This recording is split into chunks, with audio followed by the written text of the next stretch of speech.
France Bleu Soir, Arnold Derek. Un grand merci de passer votre soirée avec nous. Ce n'est pas que des conseils cinéma, livres, télé ou musique. France Bleu Soir Magazine, c'est aussi cette petite pastille cinglante et humoristique signée Pascal Atenza.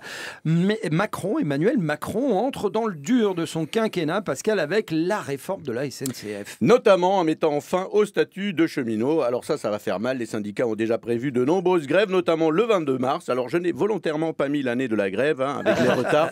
On ne peut pas savoir exactement, tablé jusqu'à fin 2019. Ah, d'accord. En revanche, faut quand même s'attendre à avoir un train sur 2 ou 3, de nombreux retards, des annulations, des blocages, bref, comme ce matin, quoi.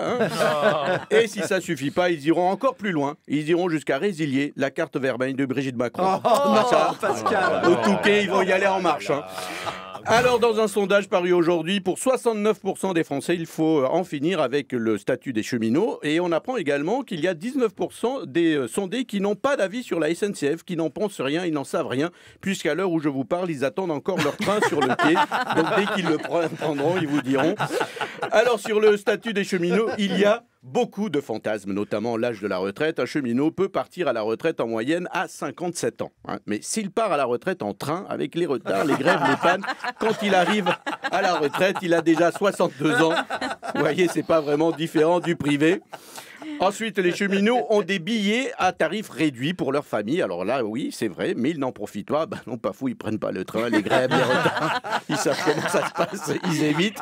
Alors depuis hier, on n'entend que ça. Le rail, il faut faire évoluer le rail, faire entrer la modernité dans le rail, ouvrir le rail. Merde, je me suis inquiété, j'ai cru que Faudel sortait un nouvel album.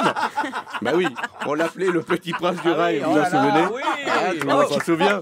Quelle vanne moisie. Oui, oui. Mais en fait, c'est raccord, même ses fans, ils réagissaient comme à la SNCF, ils n'achetaient qu'un album sur 3. Et quand ils l'achetaient, ils finissaient par aller au guichet pour se faire rembourser. Donc Faudel a fini comme un syndicaliste de la SNCF en grève illimitée. Tellement une brique. Et le gouvernement veut réformer la SNCF parce que le service n'est plus vraiment à la hauteur. Et oui, et là on ne parle plus des cheminots, mais bien du service, avec d'abord la sécurité dans les trains, je dirais même l'insécurité dans les trains. Il peut vous arriver n'importe quoi dans les trains. Une gastro, une diarrhée, un staphylocoque. Et ça, c'est juste avec un sandwich. Voilà. Tu rajoutes un café là-dessus. Bon, ben là, t'es à découvert déjà. Ah oui, c'est ça. Et j'ai compris pourquoi ils disent 2 minutes d'arrêt quand on arrive dans une gare. Les 2 minutes, c'est le temps qu'il te faut pour gerber ton sandwich et pouvoir remonter. Alors donc oui, le prix très cher, la preuve, comme ils n'ont rien eu de l'héritage, Laura et David, ils vont plus dans le wagon-bar, c'est pour vous dire. Donc vous dire si c'est cher.